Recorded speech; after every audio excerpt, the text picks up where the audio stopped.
రాజకీయాలకి అతీతంగా పర్సనల్ లెవెల్‌లో నేను గాని, నాకు తెలిసి మీలో చాలా మంది గాని, మీరు వైసీపీని సపోర్ట్ చేసేవాళ్ళైనా, టీడీపీని సపోర్ట్ చేసేవాళ్ళు ఎవరైనా గూడా, రాజకీయాలకు అతీతంగా ఒక వ్యక్తిని మాత్రం రాష్ట్రంలో మనం రాజకీయాలు రిలేటెడ్ ఉన్న వ్యక్తిని బయట వాళ్ళు కాకుండా, బయట వాళ్ళు ఎవరికైనా ఏం జరిగినా మనం సపోర్ట్ చేయాలి గానీ, రాజకీయాల్లో ఉన్న వాళ్ళలో రాజకీయాలకు అతీతంగా మనం సపోర్ట్ చేసేటువంటి వ్యక్తి కేవలం వైఎస్ సునీత. అవునా గదా!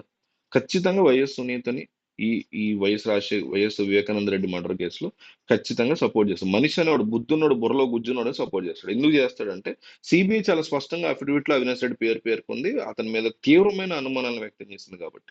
ఏదో జస్ట్ ఒకసారి ఏదో మెన్షన్‌లో పేరొచ్చేస్తే ఆయన గురించి ఎవరు అనట్ల. బయట స్ప్రెడ్ చేసేటువంటి విషయాలన్నీ నిజాలు, అబద్ధాలు మనకు అనవసరమైన విషయం. అవినాష్ రెడ్డి గురించి వైఎస్ సునీత చెప్పినా, వైఎస్ సునీత గురించి అవినాష్ రెడ్డి చెప్పినా అవి నిజమా, అబద్ధం మనకు అనవసరమైన విషయం. సీబీఐ చాలా స్పష్టంగా చెప్పింది. అది కూడా అప్పట్లో కూటమి ప్రభుత్వం లేదు. అప్పుడు కూడా చంద్రబాబు నాయుడు ఏమి క్లోజ్‌లో లేడు నరేంద్ర మోడీకి. అవేం లేవు అప్పుడు. ఇంకా యాంటీగా ఉన్నారు వాళ్ళు చెప్పాలంటే.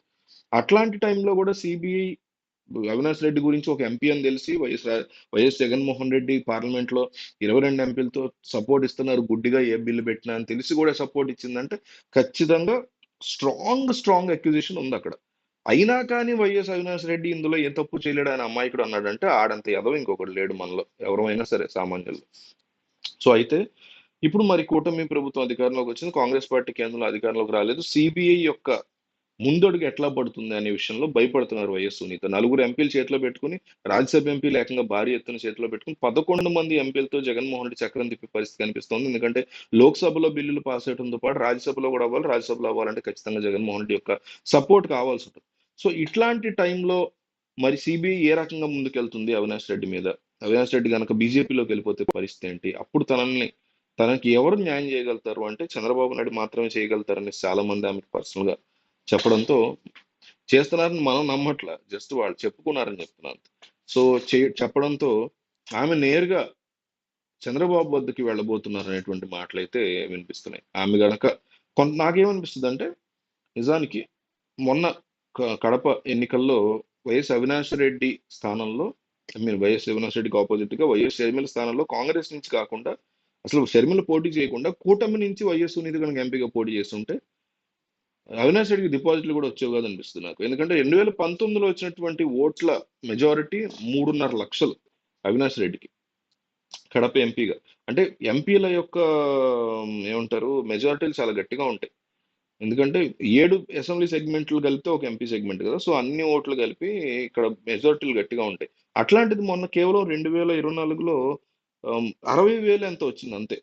చాలా తక్కువ. ఎంపీలు కాదు చాలా తక్కువ. ఎమ్మెల్యేలు చాలా ఎక్కువ 60,000 అంటే. సో ఎంపీలు 7 సెగ్మెంట్లు కదా! 7 నియోజకవర్గాలు, 7 ఎమ్మెల్యే సీట్లు కలిపితే ఒక ఎంపీ. సో చాలా తక్కువైనటువంటి ఓట్ షేర్ వచ్చింది. ఐ మీన్ మెజారిటీ వచ్చింది. ఎవరికి? అవినాష్ రెడ్డికి. అది కూడా అధికారంలో ఉన్న టైంలో వచ్చిందిది. సో ఇప్పుడు అధికారం కూడా లేదు.